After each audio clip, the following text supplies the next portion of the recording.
Hello प्यारे बच्चों बच्चों कैसे हैं आप सभी। आई होप कि सभी अच्छे होंगे। बच्चों आज की इस वीडियो में हम कक्षा 5 के विषय हिंदी के राष्ट्रीय उपलब्धि सर्वेक्षण टेस्ट को सॉल्व करेंगे जो कि उत्तरी दिल्ली नगर निगम के द्वारा दिया गया है। तो शुरू करते हैं। भाग 1, निम्नलिखित गद्यांश को पढ़िए तथा प्रश्नों के उत्तर दीजिए। बहुत पुराने समय में कबूतरों के द्वारा संदेश भेजे जाते थे। जब संदेशवाहक कबूतरों की बात हो रही है तो उन इंसानों की बात कैसे न हो जो ऐसे समय से डाक पहुंचाने का काम करते थे जब संचार और परिवहन के साधन बेहद सीमित थे। बात हो रही है उन हरकारों की जो पैदल ही आम आदमी तक चिट्ठी पत्री पहुंचाने का काम करते रहे। राजा महाराजाओं के पास घुड़सवार हरकारे हुआ करते थे। हरकारों को न सिर्फ हर तरह की जगहों पर पहुंचना होता था बल्कि डाक की रक्षा भी करनी होती थी। डाकू, लुटेरे या जंगली जानवरों की चपेट में आने का डर हमेशा बना रहता था। आज भी भारतीय डाक सेवा दुर्गम व पहाड़ी इलाकों तक डाक पहुंचाने के लिए हर कारों पर निर्भर करती है। जम्मू कश्मीर के लद्दाख खंड में पदम, जंस्कार जैसी कई जगह हैं जहां हर कारें डाक पहुंचाते हैं। आजकल तो संदेश भेजने के नए नए और तेज साधन आसानी से उपलब्ध हो गए हैं। डाक बांटने में हवाई जहाज, पानी के जहाज और अन्य बहुत से साधन इस्तेमाल किए जा रहे हैं। डाक विभाग भी पत्र, मनी ऑर्डर के साथ साथ ईमेल, बधाई कार्ड आदि लोगों तक पहुंचा रहा है। क्वेश्चन है, पुराने समय में किस पक्षी के द्वारा संदेश भेजे जाते थे। तो बच्चों ऑप्शन है यहाँ पर मोर, चिड़िया, कबूतर, मैना। तो इसका आंसर है कबूतर। नेक्स्ट है, जो आदमी पैदल ही आम आदमी तक चिट्ठी पत्री पहुंचाने का काम करता था उसे क्या कहते थे। तो बच्चे यहाँ पर ऑप्शन है जयकार, हरकारा, राजा या फिर महाराजा। तो बच्चे इसका सही आंसर है हरकारा। नेक्स्ट है, हरकारों को हमेशा किसका डर बना रहता था। तो बच्चे यहाँ पर ऑप्शन है लुटेरों और जंगली जानवरों का, घुड़सवारों का, बधाई कार्ड का या फिर कबूतरों का। तो बच्चे इसका आंसर है लुटेरों और जंगली जानवरों का। नेक्स्ट है, दुर्गम का अर्थ है, तो क्या अर्थ है, जहाँ पहुँचना आसान हो, जहाँ पहुँचना कठिन हो या जहाँ पहुँचा ही न जा सके या फिर जहाँ से आया न जा सके। तो बच्चों इसका आंसर है जहाँ पहुँचना कठिन हो, ऐसे स्थान को दुर्गम कहते हैं। नेक्स्ट है, संदेशों को ले जाने वाला क्या कहलाता है, मालवाहक, संदेशवाहक, चालक या फिर पायलट। तो बच्चों इसका आंसर है संदेशवाहक। अब है बच्चों भाग 2, निम्नलिखित वार्ता को ध्यानपूर्वक पढ़िए और प्रश्नों के उत्तर दीजिए।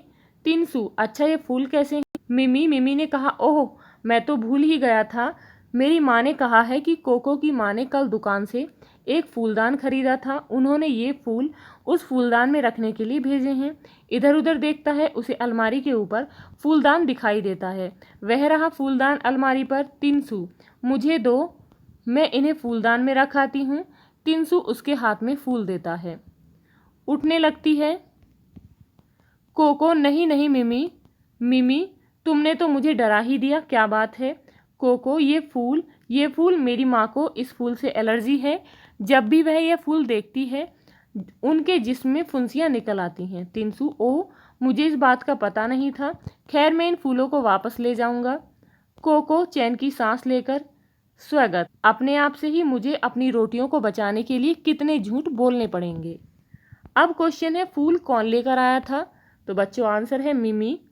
फूलदान कहाँ रखा था। ऑप्शन है छत पर, अलमारी पर, दरवाजे के पीछे, दरवाजे के ऊपर। तो बच्चों इसका आंसर है अलमारी पर। नेक्स्ट है, कोको की माँ को से एलर्जी है, किससे एलर्जी है, रोटी, ब्रेड, फूल या फल। तो बच्चों इसका आंसर है फूल, फूल से एलर्जी है। नेक्स्ट है, चैन की सांस लेने का क्या अर्थ है। ऑप्शन है निश्चित हो जाना, गर्म सांस लेना, दुख होना या फिर दुखी होना। तो बच्चों इसका आंसर है निश्चिंत हो जाना। नेक्स्ट है, मिमी कैसे डर गई थी। ऑप्शन है मिमी के फूल देने से, कोको द्वारा अचानक रोकने से, तिनसु द्वारा फूलदान में फूल रखने से या फिर कोको द्वारा रोटी छिपाने से। तो बच्चों आंसर है कोको द्वारा अचानक रोकने से। अब है भाग 3, निम्नलिखित गद्यांश को पढ़िए तथा प्रश्नों के उत्तर दीजिए। जनवरी माह के मध्य में भारत के लगभग सभी प्रांतों में फसलों से जुड़ा कोई न कोई त्यौहार मनाया जाता है। कोई फसलों के त्यौहार हो जाने पर खुशी बांटता है तो कुछ लोग इस उम्मीद में खुश होते हैं कि अब पाला कम होगा, सूरज की गर्मी बढ़ने से खेतों में खड़ी फसल तेजी से बढ़ेगी। सभी प्रांतों और इलाकों का अपना रंग और अपना ढंग नजर आता है। इस दिन सब लोग अच्छी पैदावार की उम्मीद और फसलों के घर में आने की खुशी का इजहार करते हैं।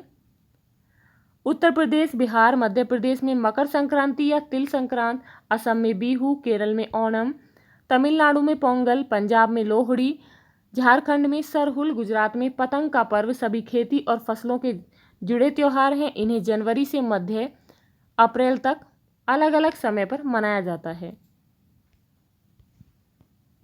नेक्स्ट अब बच्चों क्वेश्चन है, किस माह के मध्य में भारत के लगभग सभी प्रांतों में फसलों से जुड़ा कोई ना कोई त्योहार मनाया जाता है? तो बच्चों ऑप्शन है जनवरी, फरवरी, मार्च, अप्रैल। तो बच्चों इसका आंसर है जनवरी में।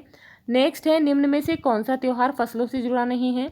तो ऑप्शन है बच्चों लोहड़ी, पोंगल, ओणम और रक्षाबंधन। तो बच्चों इसका आंसर है रक्षाबंधन।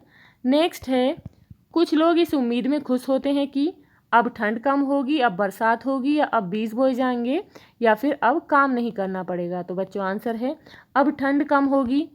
अब बच्चों क्वेश्चन नंबर 14, झारखंड में फसल से जुड़े त्योहार को क्या कहते हैं? तो बच्चों यहाँ पर ऑप्शन है ओणम, पोंगल, सरहुल या फिर लोहड़ी। तो बच्चों इसका आंसर है सरहुल।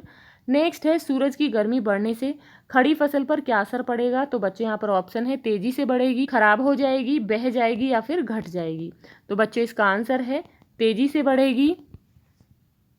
बच्चों यदि आपको ये वीडियो अच्छी लगी हो तो लाइक शेयर करना ना भूलें, और यदि आप इस चैनल पर नए हैं तो प्लीज़ चैनल को सब्सक्राइब करें। Thank you.